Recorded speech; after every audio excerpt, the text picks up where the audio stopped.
Please enjoy this excerpt of one of our Tag Mentorship Membership weekly lives with Soundwaves Heal Master Practitioner channels and healers. Hi everybody, welcome to my Tag Live. How's everybody doing? I'm feeling the energies today. Little like, feels like light flu symptoms, aches, fatigue. It's just the energies coming in, trying to unblock everything, get it out. And head pressure started a couple hours ago, and it's like right at my temples, pressure here, my jaw pressure. Wondering how you all are feeling, if you're feeling those energies. Okay, so let's see who we have. Gina, replay. Mindy, replay. Linda, replay. Lucia, Teresa, you're here live. Alex, hi. Ashley, Julie, Catherine. Yeah, you're feeling it, Alex. Thanks for commenting.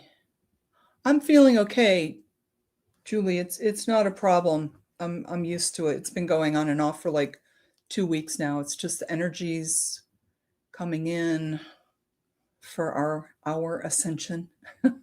Tired mostly, yeah. Fatigue is common in these energies. Teresa's feeling them too. Okay, so what we're doing today is, if you've been to Rachel's masterclass for July and August, or if you haven't, it's all about quantum time mastery with the Zirconians, the Divine Director, the Smurfs, and timeline work, and clairsentience to 6D, and the Galactic Zirconians. They work with the Divine Director. And so in the masterclass, Rachel brings through the Divine Director, Bekai, Chulu, Met, Peo Lothine. And if you saw Missy's last live, she trans-channeled with the Smurfs. And they are Arcturian elementals. So that was really cool. If you haven't seen that, you can go back and watch that. And my last live since Rachel's masterclass, I trans-channeled with the Zirconians for a message, and that was really cool. So tonight I want to continue with that. And so tonight I was very drawn to the Divine Director, who Rachel says the Zirconians say they work with the Divine Director. And tapped into the Divine Director before the live, and I heard time, like this being wants to give us a message about time. Okay, so this being is saying group, we're a group of beings, yeah, but just refer to them as the Divine Director. Okay. Before I do that, I just want to let you know what else we're doing, which is readings and healings. Also, this deck was chosen for us today, Oracle of Delphi. I don't know if any of you have it. Again, I haven't even worked with it, but this is what they chose today. So, I always go along with it. 2 weeks ago, they chose an Egyptian Oracle deck that was new that I hadn't worked with, and I went with it there again. So here we go again. After I do the channel with the Divine Director, we'll do the readings, and then I'm going to just let you know. I'll read a little bit from the beginning so you know who the Oracle of Delphi is, because I didn't know, but it's pretty cool. It's ancient Greece. So 2 weeks ago, we were in ancient Egypt. Now we're in ancient Greece. That seems appropriate and fitting. We just keep jumping around that area. Okay. Yeah, it is cool, Alex. Yeah, so I'll read a little bit because I love the history too. And yeah, in the beginning of it, so this is by Susie Cherub, which I've heard of before. I don't Not sure what her other Oracle card decks are. Maybe you all know. And maybe I have some of hers. I'm not sure. And the artist is Briarlee Collins. And the cards are really beautiful. What's really cool is with each card, there is it's like a 2.5 page description, which is really cool. And it is associated with the chakra, each card. So I'm going to look in the description when each card is pulled and look at the chakra so you can concentrate on that chakra while you're getting the reading and while you're getting the healing.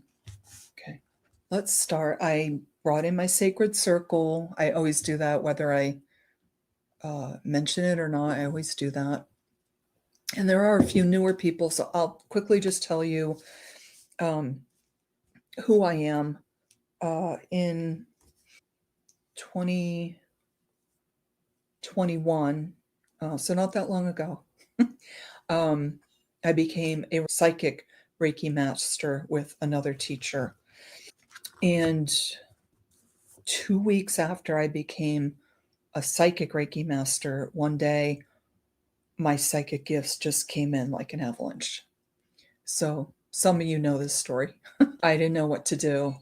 For 3 days, I was like a sponge. Like there was so much information coming in. I knew everything about everybody, my friends, my family. Like I just knew everything. It's like it was crazy. I couldn't think. I couldn't work for like 3 days because my thoughts were not my own because I had so much information, downloads coming in. And so I went to a Facebook group. I was part of a few Starseed Facebook groups. And I said, help me, what do I do? And they said, close down your channel. And they gave me a meditation to close down my channel. So I did that. I'm like, oh my gosh, it's quiet. It's quiet. Oh, thank goodness I have my mind back again. I didn't know what I was going to do. And then over the course of some weeks, I would open up my channel because I was interested in finding out who my spirit guides were, stuff like that. So I did that and I found out 14 of them, wrote it all down. And then I just closed down my channel. And I had my channel closed for a year because I didn't know what to do. I said, well, I'll just continue with my Reiki sessions. And, if I get any insights or images during the Reiki sessions, I'll ask the person if they want me to share it with them. If they do, great. If not, that's fine. So I did that, and I did get a lot of visions and insights during their Reiki sessions, which the people that I had the Reiki sessions with really appreciated that. Then I was on one of those same Starseed Facebook groups, and people were wondering, am I Starseed? They knew they were Starseed because they're like attracted to the group, so that's a given. But where am I from? And I heard a voice in my head say, you can answer this. And I was like, who said that? And so I said, okay. They told me that I had asked for these gifts, which I had. I did want these gifts. I had asked for them. And they said, so now what are you going to do with them? So I started answering 2 or 3 dozen people that wanted to know what their starseed lineage was, what their purpose was, mission in this life, and stuff like that. And then they started asking me for readings, but I was just doing this off the top of my head. I didn't have any experience or training, so I said, no, I can't go any further with that. So on one of those Starseed Facebook groups, Rachel said, I teach that. This little tiny voice. And I saw her post. I said, oh, you do? So then I went to her website and I just loved it. I got such a good vibe from her. So then I started all of my trance medium channeling and light language and elemental magic certification. So back then it was like 4 different levels of classes, and it took me a year to do that. So I completed that in 2023. And when I did, she asked me to come on here and do these tag readings and healings. And I also do in-person readings now. I do sessions here if you're interested. Yeah, so it's just been such a beautiful unfolding. They're just showing me a lotus flower unfolding, beautiful lotus flower unfolding journey. So if you didn't know that about me, I just wanted to let you know. Yeah, it's Alex, it's so good to hear someone's story because we all have a completely unique story about how we became a Reiki practitioner or a light language or sound healer or transmedium channel, whatever it is. We all have a story of how we were guided to do this. So I love hearing everyone's story. Hi, Tyann, I got you. Good, good. We didn't quite start yet. I just thought I should let everyone know my little story of how I came to be a transmedium channel and Reiki master and psychic Reiki master and light language and sound healing practitioner. Because some of you are new to me. Thanks, Julie. Okay, so I got Julie, got Catherine, Tyann, and then Stephanie for replay. All right, so anyone who just came on, I'll just give you a quick recap. I was drawn to do a trance channeling group message healing in the beginning with the divine director, which is part of the masterclass for this month and next month that Rachel trance channeled with. And then we're going to go on and do readings and healings from this Oracle card deck.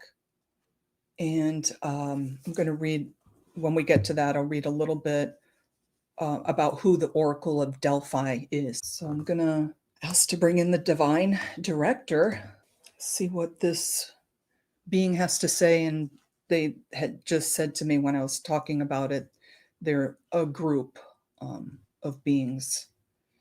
Yes, we are a group, but we speak as one voice, and we try to make it as clear as we can for you.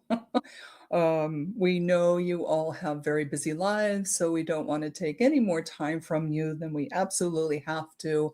But the theme tonight is time, and we gave that to Margaret before we came in tonight.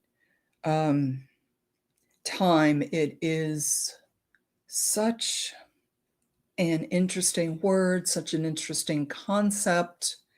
And every dimension is a different meaning for time.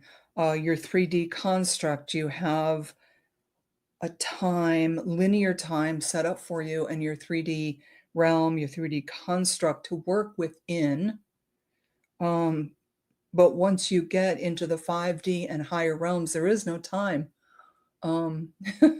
Everything happens simultaneously, and we are able to go anywhere we want on a timeline, which there is no time, but I have to use certain words for you to try to understand what I'm talking about.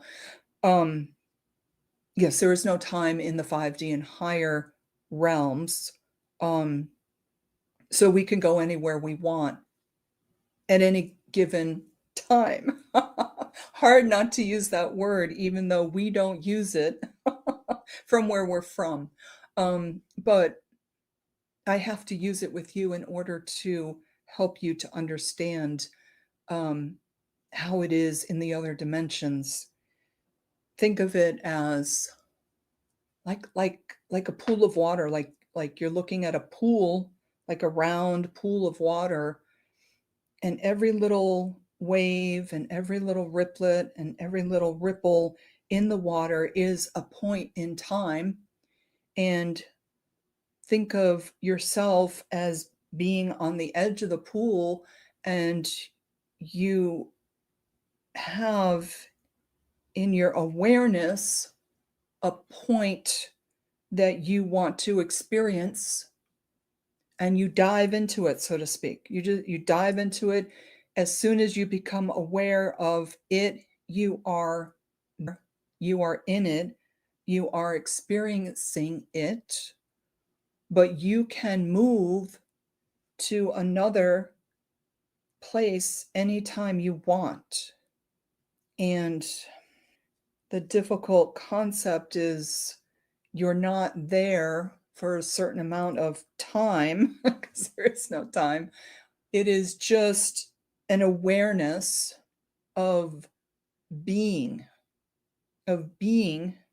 in a certain place, I'll say.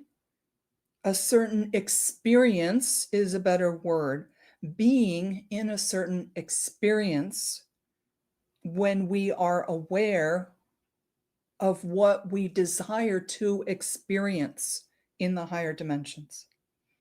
I hope that explanation is a little helpful. It's simply an awareness of something we are wanting, desiring to experience at that moment. I'll use that word. At that moment, we become aware of a desire to experience.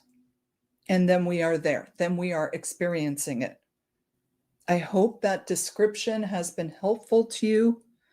I know it is a very difficult concept, and you have to let go of all of the constructs in your mind about time in the 3D to understand how we experience time. But more and more, you will evolve, ascend, and in that way, you will be able to experience more of what we're experiencing little by little, stepping stones.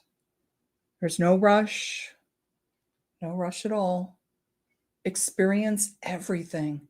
Experience everything in the realm you're in. Cherish it.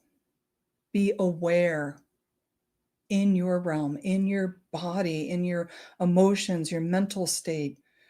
Be aware of all of your senses, everything you're feeling, moment by moment by moment, and really be aware and experience it. Slow down. You have to slow down to do this as much as you possibly can. We know you move fast, you have to move fast. You're in the game of survival. But anytime you have a moment to be contemplative, to meditate, to slow down, you can be in a moment for a lot longer. You can stretch time. If you're in a moment that you love, that you want to stay longer, but your watch is saying no, in your mind, stretch out that moment of time. Just think of it as a pliable piece of putty or taffy between your fingers that you can just stretch out and then just experience it.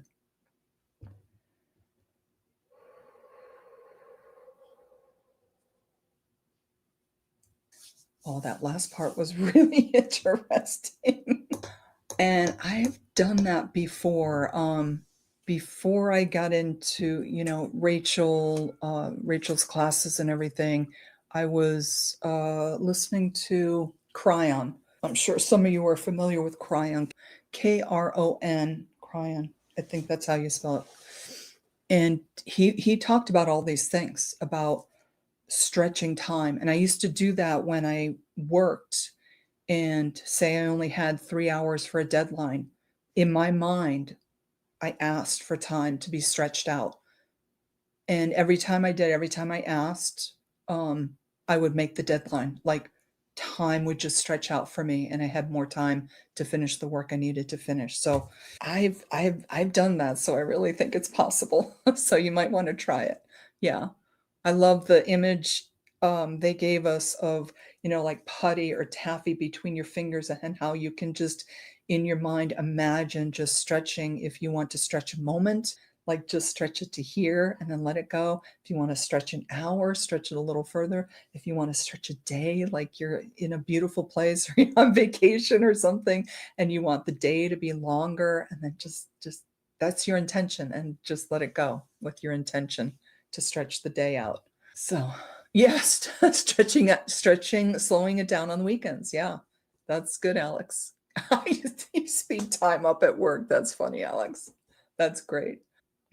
Stephanie, thank you for that. Okay, so that was really cool. I like that. Thank you, Divine Director, for coming in and giving us that information. Really appreciate it. Okay, so the Oracle of Delphi. Just give you a little bit of information. So it's no accident you found your way to this oracle.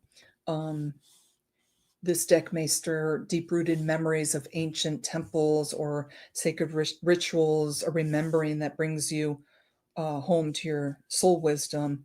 In ancient Greece, an oracle was chosen from the priestesses of the temple of Apollo at Delphi. These priestesses, or they called them Pythia, Pythia, were conduits, channels, for messages from Apollo. The voice of the Oracle of Delphi, guided the creation of this oracle deck. So the Oracle of Delphi first appeared to me when I started my spiritual journey. So this is how she channeled the deck. And she went to Greece to visit these temples. So the Oracle of Delphi was the high priestess of the temple of Apollo and served as the oracle of the temple and was renowned for divining the future. She held sacred significance throughout much of the ancient world, with notable delegates from as far as Rome and Egypt came to consult with the oracle.